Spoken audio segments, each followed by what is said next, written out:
Ассаламу алейкум достар, баршаңызға сәлем. Сіздермен бірге Балаями каналыма қош келдіңіз.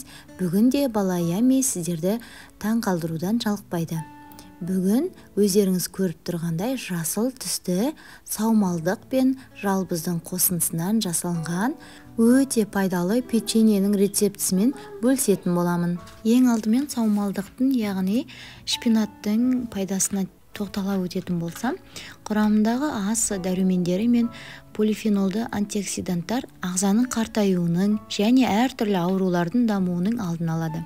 Көздің көру өткірлігін және тері мен шырышты қабықтың сау күйін сақтауға, өкпе мен ауыз қуысының онкологиялық зақымдануын болдырмауға көмектеседі. Сонымен қатар адам ағзасындағы сүйектерді нығайтады. Блендерге ең алдымен саумалдықты, одан кейін 15 грамм жалбызды, кейін бір дана жұмыртқаны және де бөлме температурасында тұрған сары майды немесе кокос майын салып, блендердің көмегімен біркелкі массаға айналдырамыз. Саумалдықтың құрамындағы К витаминінің жоғары болуына байланысты ми нейрондарының күйін тұрақтандыруға көмектесетін тағы қасиеті бар.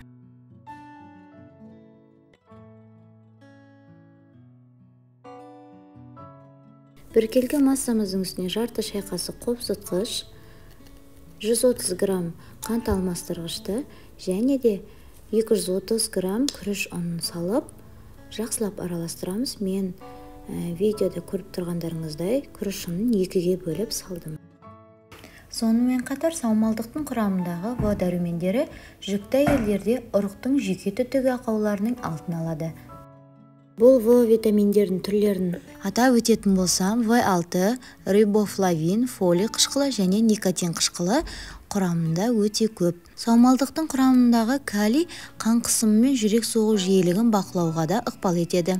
Омега-3 полиқанықпаған май қышқылының арқасында май алмасуында қалыпқа келтіреді.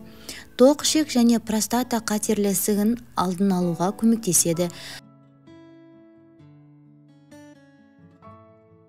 Сонымен қатар шпинаттағы мыстың қызыл қан жасушаларының өндірісін ынталандыратыны бәрімізге аян. Құрметті достар, бұл печеньенің пайдасын тыңдап қана қоймай, отбасыңызға дайындап беріңіз.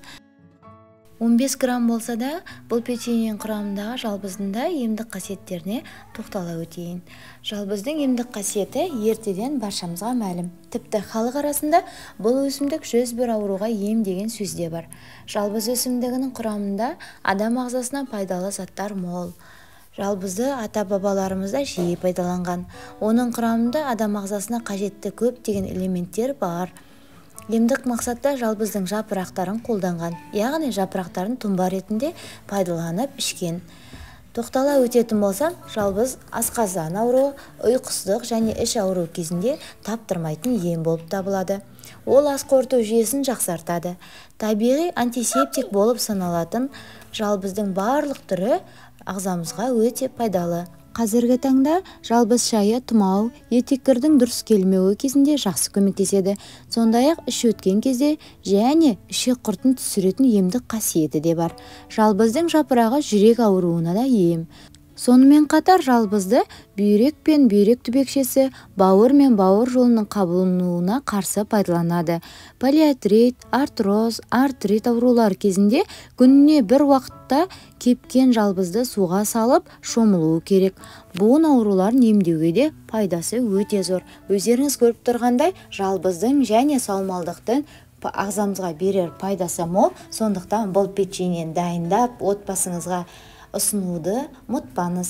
Балаями алдағы уақытта да сіздерге арнап ең дәмді, ең қолжетімді, дұрыс тамақтануға арналған, ерекше, пайдалы, оңай және тез дайындалатын қазақша тілде әртүрлі ПП рецептермен бөлісетін болады.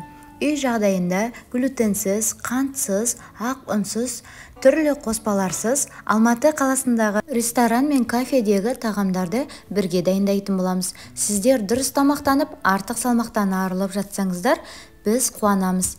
Мені жоғалтып алмасы үшін каналыма тіркеліп, қоңырау белгісін басып, видеомды аяғына дейін көріп, лайк басуды да ұмытпаңыз. Егер печеньені отбасыңызға дайындаған болсаңыз, пікіріңізбен комментарияда бөлісе кетіңіз.